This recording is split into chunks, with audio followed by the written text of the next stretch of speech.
Anyway, I'm very pleased to introduce Regina Tendayi today, and I have just been getting to know Regina in the last little while as we prepared for this. She's had a distinguished global career in Africa and the U.S. She's held high-level HR positions in global Big Four accounting companies and in high-performing NGOs in Zimbabwe and elsewhere in Africa.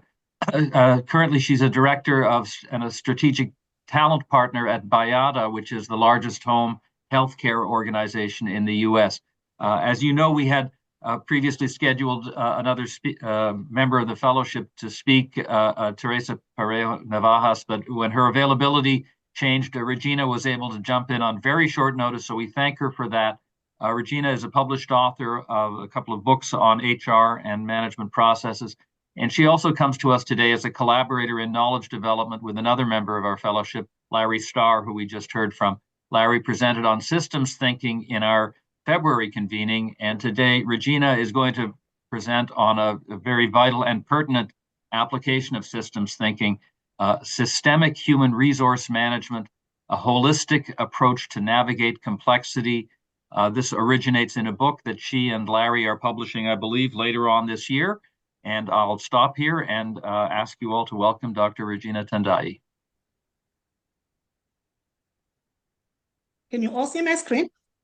Yes. Perfect. Thank you so much, Roland, for the excellent introduction. So yes, I am originally from Africa. I landed in the United States of America in 2019 and enrolled for the doctoral program with Thomas Jefferson University, where I was introduced to systems thinking for the first time by Larry and his colleagues. So whatever I'm going to say, and it sounds not quite accurate, please point all the fingers to Larry and to Scott as well. Right. So today I'm just going to take you through systemic human resources management, SysHRM, a holistic approach to navigate,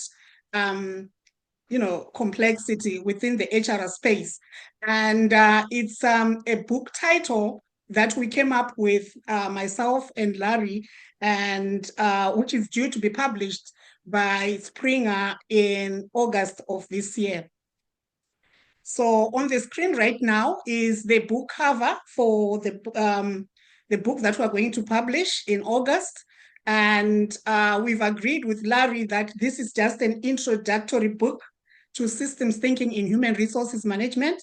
And the next book that we're going to write is on applications, so that we will help, colleagues and folks within the human resources space to, be able to navigate complex HR problems that they are facing within this context that we have today, within the 20th century. In terms of the background and context, I'll take you through that as well. And then evolution of HR theories, definition of terms, and why should systems thinking be critical for HRIM? And how can we introduce systems thinking to business, holistic HR systems thinking in terms of the methodologies and approaches, as well as looking ahead and the conclusion. Just by way of context, you will notice that the environment that we are operating in is characterized by VUCA elements. VUCA stands for highly volatile, uncertain, complex, and ambiguous. We've added H for hyperconnectivity. You will notice that the United States Army War College around, I think, 1980s, when they were having a war in Afghanistan, that's when they coined the term VUCA for the first time, describing the environment in Afghanistan as highly volatile, uncertain, complex, and ambiguous. And from that time onwards, business also took on that term to apply it to the business operational environment. So VUCA is also known from the business perspective as characterizing the context that we are operating in. Hyperconnectivity came into play recently as we are moving more and more into AI and having people being able to work from anywhere due to AI. In 2017, Elkington, et al., they came up with what they called global mega trends that define the landscape that we are operating in.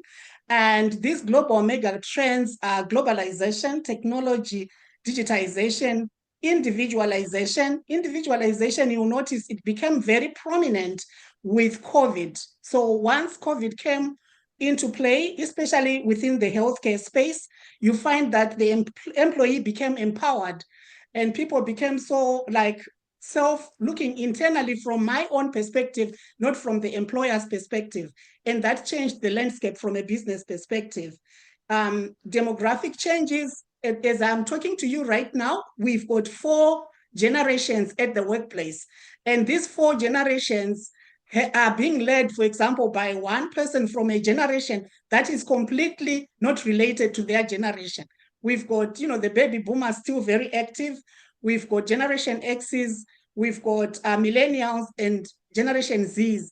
All these generations, they're bringing in dynamics at the workplace that are quite complex from a leadership and management perspective when you look at people management.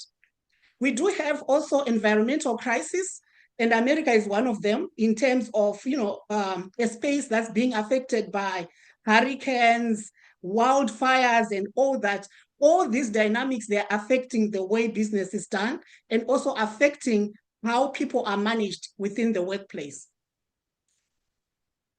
Human resources has gone through, evolution in terms of, sorry, I need to, yes.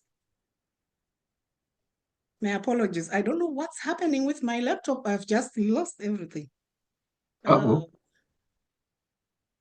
don't know where my document has disappeared to. Can you still see my document, the one I'm sharing? Yes. Oh, Yes. I can see. Just hold on for me, please.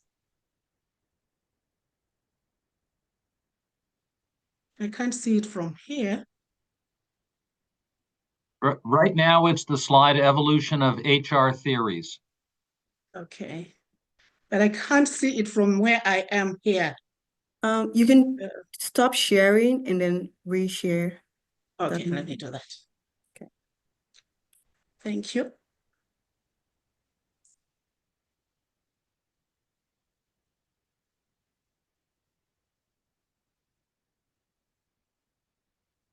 Regina, it's Friday Eve. Strange things happen to computers at this point in the week. Right. I think I'm good now. Can you see my screen? Yes. Perfect.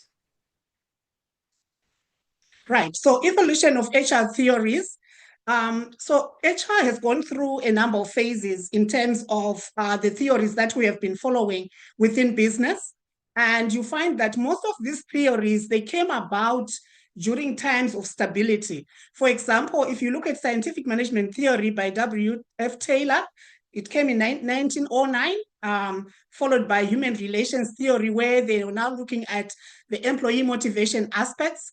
Followed by the contingents and resource-based theories, where business was looking at the employee as the most important asset of the organization. And from there, we now have classical management theories. That's what is guiding most of the HR processes and systems within the workplace.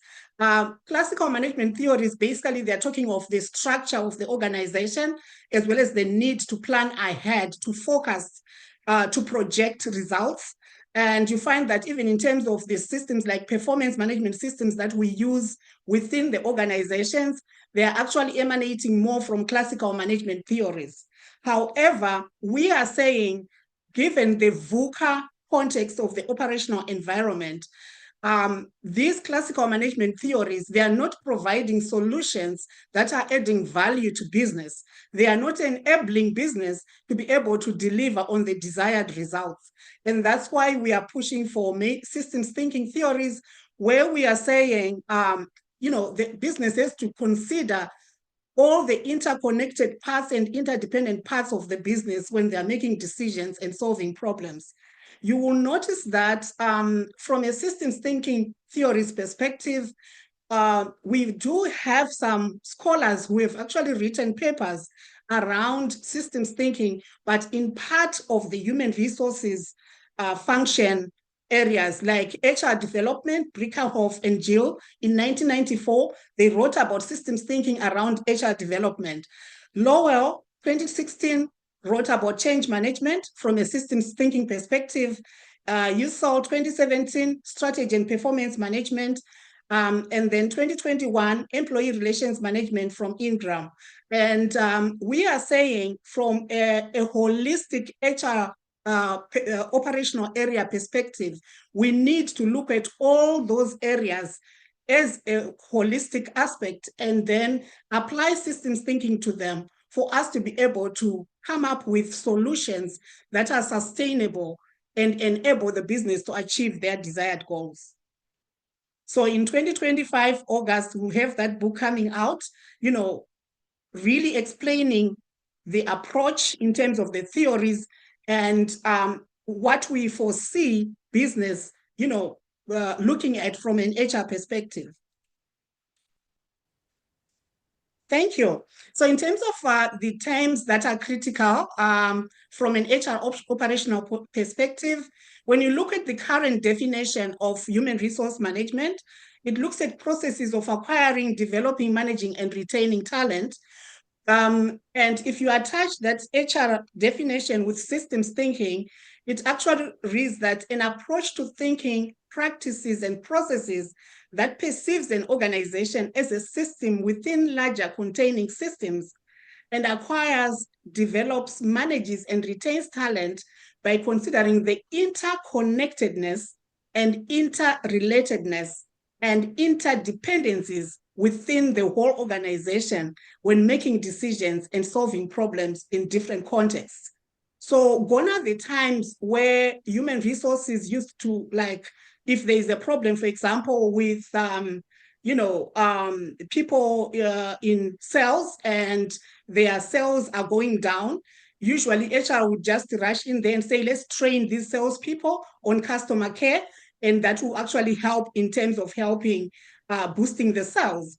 In this environment, we need a different approach because that piecemeal approach will not give us, you know, the desired results. We have to look at the interconnectedness of all the parts that form the sale of a product within an organization. Next slide. So why systemic HRM? Why are we talking about systems thinking from an HR point of view? We are saying the current environment, as I have alluded to earlier, is VUCA, according to Cabrera et al., 2015. What it means is the real world is non-linear, but our thinking from an HR point of view, we think in linear ways. And I'll give examples shortly on what I mean by linear ways. The real world is agnostic about human endeavors, right? With a whole lot of unknowables. Yet we tend to look at things through a human-centered, anthropocentric lens, even to the extent of saying people are the most critical asset within an organization, not in a VUCA context. You need all the interconnected parts. People by themselves, without the IT system, without the space to operate on, without the machinery, they will just be as good as useless. So you need all the interconnected parts to be working together, you know, to come up with solutions to the issue that you're facing. The real world is adaptive and organic, yet we tend to think mechanistically. The real world is networked and complex with a sprinkling of randomness, yet the thinking is ordered and based on hierarchies, which are not like giving solutions to business to enable them to achieve their desired goals. Next slide. So if you look at a VUCA context, it's highly disruptive, very unpredictable, unordered, and complex. If you look at our HR systems, we still are using the classical management sciences where we approach problems from a piecemeal perspective, we split problems into parts, and then we solve that part alone and expect that once we have solved that part, the whole problem disappears. But it doesn't happen that way when the situation is complex. structured and ordered. We're still in that system where we're looking at things from a structured perspective, yet we are dealing with a very uncertain and unordered context. We also use cause and effect, thinking that the cause will actually result into a certain effect, yet there is no relationship in most cases between the cause and the effect. And we are saying from an HR mindset perspective, there is need to relook at the way we perceive things in business for us to continue to add value. Next slide. This is just a snapshot of the reality that we face. On your left, a call for mindset shift, prevailing organizational charts. So that's what we have from an HR point of view. Very neat, very smart, with clear lines, very linear, hierarchical, bureaucratic. But the reality is not like that. The reality is on the right, where, as I'm speaking now, within my current organization, for example, we do have a lot of projects that are coming from a whole lot of consultants that have drawn people from a whole lot of departments, cross-functionally, cross-level, who are working together on a day-to-day basis. And if you look at it from the current mindset perspective of the HR professionals, you will find that there is nowhere where those projects are reflected on the structure. Unfortunately, from a job description, a job content perspective, you find that we are also selling a dummy to the business, because most of the duties and responsibilities that people are doing in actual fact, they are not reflected anywhere on our structured organization. And even the salaries that we are paying people, you find that we are paying them based on an organogram that's not reflective of the reality on the ground. Next slide.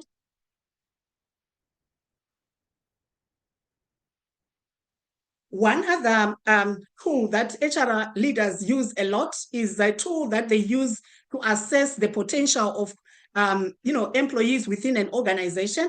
So on your left, there is potential, which is low, medium, high, and at the bottom is performance.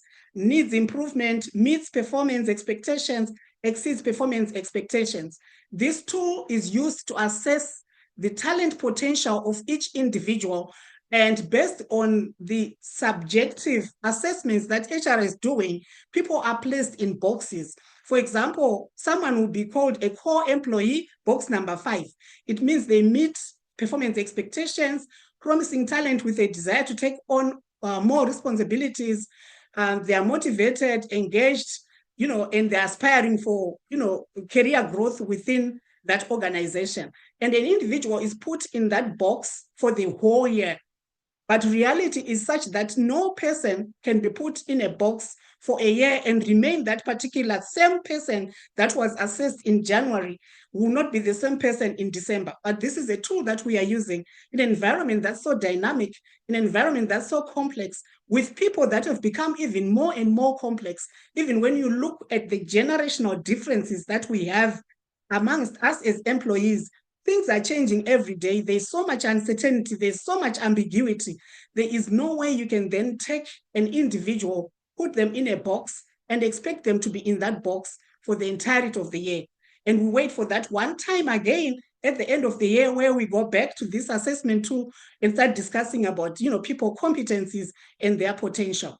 So that's why we are saying the tools that HR are using, they are not adding the value that the business needs in this complex context. Next slide.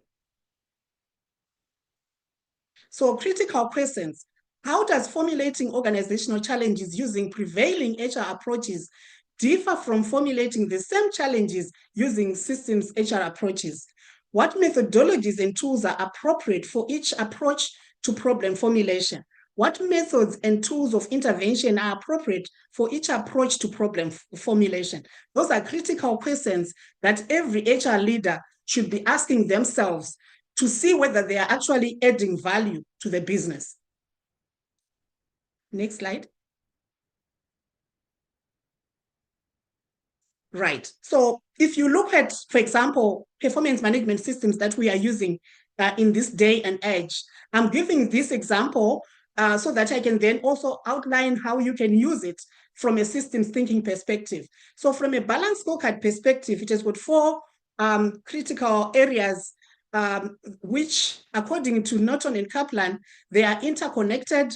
And if you improve on one part, it actually has a direct effect on the next part, and it will have a direct effect. For example, learning and growth. If you improve on your people, processes, training, they will actually impact positively internal processes. If you introduce new systems, new AI, it will actually have a direct impact on your customers. If customers are happy, it will have a direct impact on your financial position as an organization. But reality is such that there is no cause and effect that's direct between the dynamics that are at play in a complex context. Next slide.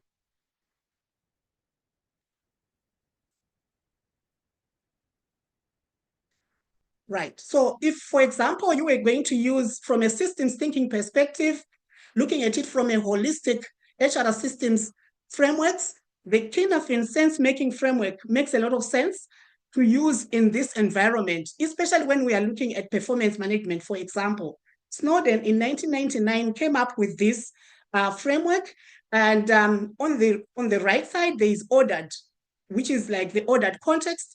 You've got your simple best practice where you have to sense, categorize, and respond. So from a performance perspective or from a current operational perspective, human resources mindset is hinged on the right, where they are still looking at things from a simple and complicated context perspective. And the solutions they are proffering from a performance management perspective, from a systems perspective, from an operational policies, everything that they're coming up with, it is hinged on complicated and simple ordered context. But we are saying the context has changed. It has moved from, in most cases, you find that it's either chaotic or complex. And when there is chaos or there is complexity, you cannot apply the same mindset that you would apply when the context is ordered, right? For example, if it's we look at the chaotic aspect of things, novel practice, when things are chaotic, what do? Immediately you have to act.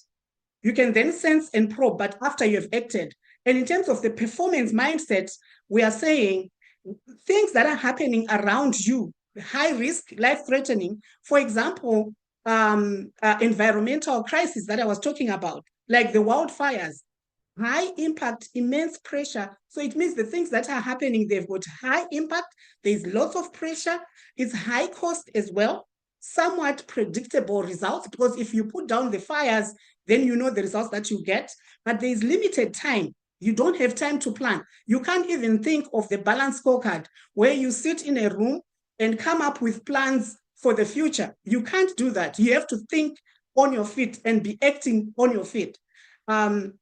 Instinct, survival mode, do or die situation. So under such circumstances, from an HR point of view, you cannot then say you've got time to manage and plan and do all those things. For example, if you look at the 9/11 situation, unfortunate happening on the 9/11, during that time when those 2 planes flew past those twin towers, trust me, there were HR leaders there were executives there were systems, there were policies, but at that moment when that happened, there was no time to look for a leader to consult on what action to take. People had to act on their feet. So that's what we call chaos, even when there's a fire or even during a hurricane, right? And then from a complex perspective, you're looking at emergent practice. You probe, you sense, you respond. The performance mindset should be of an environment that's uncertain about the extent of the risk, unknown extent of impact, unknown costs, unpredictable results, unknown turnaround timeframes, pattern monitoring. For example, when COVID hit, at its climax, no one knew, the impact and the extent to which it was going to affect, businesses or people. So from the same vein, within the current organizations, the kind of problems that we are facing, we've got an increased number of people who are struggling with mental health, for example. You've got a leader who's not done psychology. They are not a therapist, but they've got an employee who's showing behaviors that things are not okay, right? You've got, you come to work. The other day, I was laughing with Larry, like, what was it? It was about a system that just went down, like, you go to work and you're thinking everything is normal. You switch on your laptops and things are not working. What do? That's there. That's right there with you. So there's no time to plan. You just have to act and be able to provide solutions immediately. The next slide. From a problem solving perspective, this is the approach that HR is using. So they identify the problem, for example, low levels of employee engagement, and then they analyze the problem, break it into pieces. They come up with an intervention. They provide the solutions. But trust me, come next year, employees are still disengaged because the problem that we have solved is not the real problem. The methodology that we are using to establish the problem is not giving us the correct definition of the problem. Next slide. If you use, for example, the iceberg metaphor, this will help in terms of outlining the exact problem that you are facing. And what do we mean from a systems perspective? What we see right at the surface is disengaged employees. So there are behaviors that they are actually exhibiting that show that, things are not okay, right? And from a problem identification perspective, what do you then do? The next thing is to check on the patterns or the trends. What has been happening over time? Maybe you've been receiving complaints on poor quality of service. And then you look at the structure. What is influencing the repeated behaviors, habits that promote the destructive behavior, perceived low rate of pay? So that's the perception that they have. And then mental models, what beliefs stimulate the behavior? Maybe the work is boring. So by the time you get to the mental models, you are really clear in terms of the actual problem that employees have, and you'll be able to deal with the correct problem instead of going for the wrong solution to the wrong problem. Next slide. Another area that HR has to rethink and revisit is the issue of their planning sessions. For example, strategy planning. You will notice that the traditional ways that we are using, where we've got our goals that we set maybe once a year, and then we go away as the leaders, we do our SWOT analysis, we assess the strengths, weaknesses, opportunities, and threats. And then we also do our PESTEL, we look at political, economic, social, all those factors. And we also do stakeholder mapping, and then executives present to each other, and then we come up with our new strategies and goals for the year. What we are saying is this traditional way of thinking, you are projecting a certain way in an environment that's very uncertain. And obviously, in most cases, you're bound to miss in terms of your projections because things are not certain, things are not clear. There is a lot of ambiguity. So what do you do under such circumstances? We actually are recommending adoption of interactive planning, which was introduced first by Eckhoff in 2015. And basically, he's saying that, when you come up with your plan, you have to look at where you want to be, but think backwards, right? Because today is where you can actually control what's happening. And he speaks about the issue of mess formulation, where you're actually trying to establish what are the messes, what are the problems that we are facing as an organization. And then stakeholder mapping. The biggest difference between the traditional way of planning and this interactive planning, one of the biggest differences is the use of stakeholder mapping. In this instance, we are saying you actually involve the stakeholders. You bring them to the table, right? For example, in the healthcare space where I am, we've got what we call managed care organizations that work very closely with the state. So when we are coming up with a strategy, or we are planning for, things to change for our business, instead of us imagining our stakeholders in our offices and then coming up with a list and then try to think how they would want to see us save them, we actually bring them to the table to say, okay, let's have representatives from the state, from the managed care organizations, from the, anything to do with healthcare and, organizations that have something to do with healthcare, they come, that impact us somehow. We sit together, we do what we call, mess formulation. We really look at things that are causing us not to achieve our desired goals as a healthcare organization. And we present to those stakeholders the mess. And then once that presentation is done, you find, because they've been involved in coming up with it, there is also buy-in in terms of the implementation itself, and then end planning and realization planning. Thank you. Next slide. I'm almost done. There's one more slide and we're good. So this mess formulation of continued use of traditional approaches in a VUCA context. So this is the traditional HR model, which I'm saying, if we continue to use the systems, the approaches, the methodologies, it's actually going to lead to the death of the HR function. If anything, we're actually noticing trends within the environment or the business operational space where HR departments, they're actually being sidelined or outsourced because the value is not seen. And the answer is they are using traditional methodologies that are not adding any value to the business. Next slide. Right. In conclusion, what does this mean? All we are saying is there is need for HR practitioners to recognize that the environment is now complex and that we cannot continue using methodologies that were formulated during stable environments. And there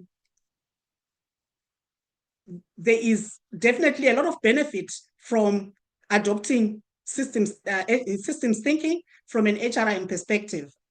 We will not be able to gain any mileage if we don't loop in universities or HR academia institutions to make sure that the curriculum also changes and includes systems thinking from a learning perspective.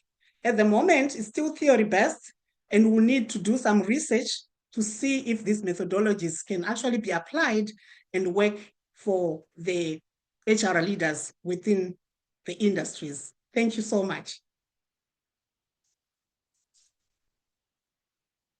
Thank you. I'm done.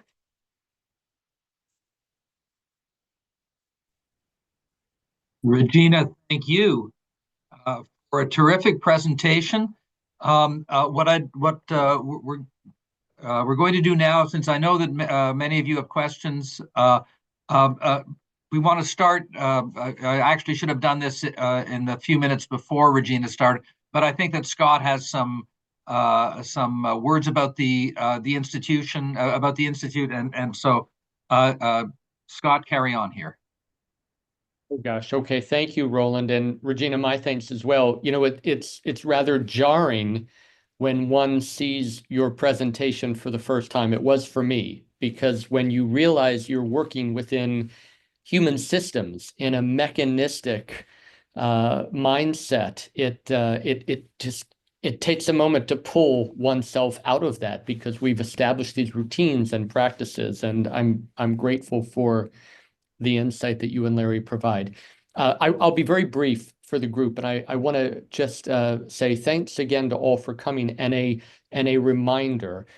In addition to developing the collegiality and the ongoing leader development conversation, which we think is essential at the Institute, the other thing that this is doing for us, and a couple of colleagues highlighted this for me the other day, this is also practice for us. It's practice for us at the institution, moving from an old model of our premier longest running program, which is the Global Village, which was very well done and well intended by colleagues before the current team, but it was more of an episode in time. What we're doing now is we're flipping it to continuous all year round. So the practice that we have with expert presenters like Regina and others is that we're bringing it online so that we can push content out, and we've built that as foundational for our global village and other program models. So I just wanted to highlight that to say thank you, because the good questions that you asked, the recordings that we make, this is content for the audiences that we serve, not exclusively Lehigh students who are seeking graduate or undergraduate degrees, and not exclusively, of course, learners who are alumni of the Institute from around the world. So thanks very much, and I'll yield back. Roland, I know we've got some good questions for Regina, and we just might have a couple of other HR experienced professionals out there. And if you know that you are one, try not to smile, Elisa.